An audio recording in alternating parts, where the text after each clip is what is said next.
Welcome to বঙ্গজয় বন্ধুরা, আশা করি তোমরা সবাই ভালো আছো। রাত পোয়ালেই কলকাতার ডার্বি, আর কলকাতার ডার্বি আগে ইস্টবেঙ্গল শিবিরের কি অবস্থা সেটা নিয়ে তোমাদের সাথে আলোচনা করব।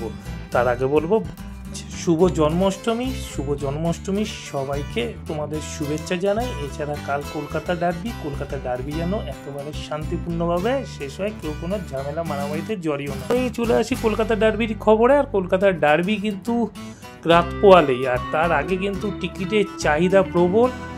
আর এই ডার্বি নিয়ে কিন্তু ইস্টবেঙ্গল শিবির জেতার ব্যাপারে যথেষ্ট আত্মবিশ্বাসী। যদিও কালকে ডার্বিতে ইস্টবেঙ্গল পাবে না তাদের মিডফিল্ড জেনারেল মোহাম্মদ রশিদের বাবা গতকাল প্রয়াত হয়েছেন, তোমরা সবাই জানো। আর সেই কারণে কিন্তু রশিদ দেশে ফিরে গেছেন। হ্যাঁ, ইস্টবেঙ্গল কিন্তু কালকেই রশিদের জন্যে প্লেনের টিকিটের ব্যবস্থা করে কাল রাতের ফ্লাইটেই তাকে কিন্তু দেশে ফেরত পাঠানো হয়েছে। এটাই হয়তো ইস্টবেঙ্গল, যে সবসময় ফুটবলারদের কিন্তু পাশে ছিল, পাশে আছে, পাশে থাকবে। তো যাই হোক, রশিদকে না পাওয়াটা ইস্টবেঙ্গলের জন্য যেমন বড় ক্ষতি, তেমনই কিন্তু সৌভিক চক্রবর্তী রশিদকে নিয়ে একটি বার্তা দিয়েছেন। বলেছেন কালকে শুধু প্রতিপক্ষকে হারানো নয়, কাল কিন্তু রশিদের জন্য ডার্বি জিততে চাই। এটা কিন্তু খুব বড় কথা ইস্টবেঙ্গলের জন্য বা ইস্টবেঙ্গল সমর্থকদের জন্য। ইস্টবেঙ্গলের একজন সিনিয়র ফুটবলার হিসেবে সৌভিক কিন্তু চাইছেন কালকে রশিদের জন্য কালকে ডার্বিটি জিততে। অন্যদিকে ইস্টবেঙ্গল দল আজ অনুশীলন করেছে এবং যথেষ্ট চনমনে ছিল ইস্টবেঙ্গল দল। রশিদ ছাড়া কিন্তু পুরো দলকে পাওয়া যাচ্ছে, কালকে কোনো কাঠ সমস্যা বা চোট সমস্যা নেই। অন্যদিকে অনেকের কাছে প্রশ্ন জয় গুপ্তা কি কালকে ডার্বিতে খেলবে? তো তোমাদের একটা কথা বলি, জয় গুপ্তা কিন্তু কালকে কলকাতা ডার্বিতে খেলছে না। জয় গুপ্তাকে কিন্তু রেজিস্ট্রেশন করানো হয়নি, আর এসেই জয় গুপ্তাকে খেলানোর রিস্ক কিন্তু কোচ অস্কার ব্রুজো নেবে বলে মনে হয় না। আর সেই কারণেই কিন্তু রেজিস্ট্রেশন করানো হয়নি জয় গুপ্তাকে কলকাতা ডার্বিতে খেলানোর জন্য।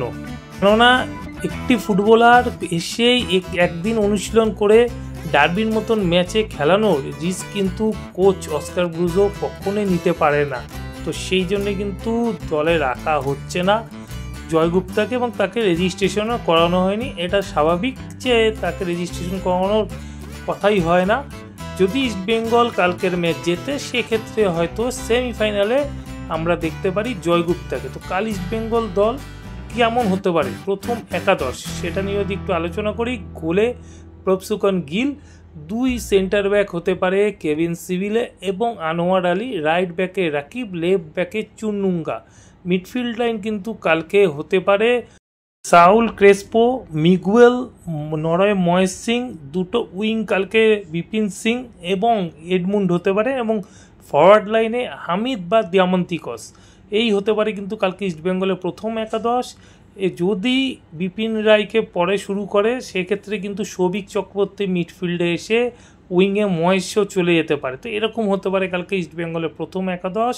তবে কালকে কিন্তু ইস্টবেঙ্গল দল নামলেই বোঝা যাবে কোচ কোন দল প্রথম একাদশের জন্য সাজাচ্ছে। তবে খুব বেশি যে দলের মধ্যে অদল বদল হবে সেরকম কিন্তু সম্ভাবনা খুবই কম। তো বন্ধুরা, এইটুকুনি খবর তোমাদের জন্য দেওয়ার ছিল, তো নিয়ে এলাম। ভিডিও ভালো লাগলে অবশ্যই লাইক, শেয়ার, কমেন্টের সাথে সাবস্ক্রাইব করতে ভুলো না। আগের ভিডিও যারা মিস করে গেছো তাদের জন্য ডেসক্রিপশন বক্সে আগের ভিডিও লিঙ্ক দেওয়া থাকবে, তোমরা লিঙ্ক ক্লিক করে আগের ভিডিও দেখে নিতে পারো। এখনকার মতন গুড বাই।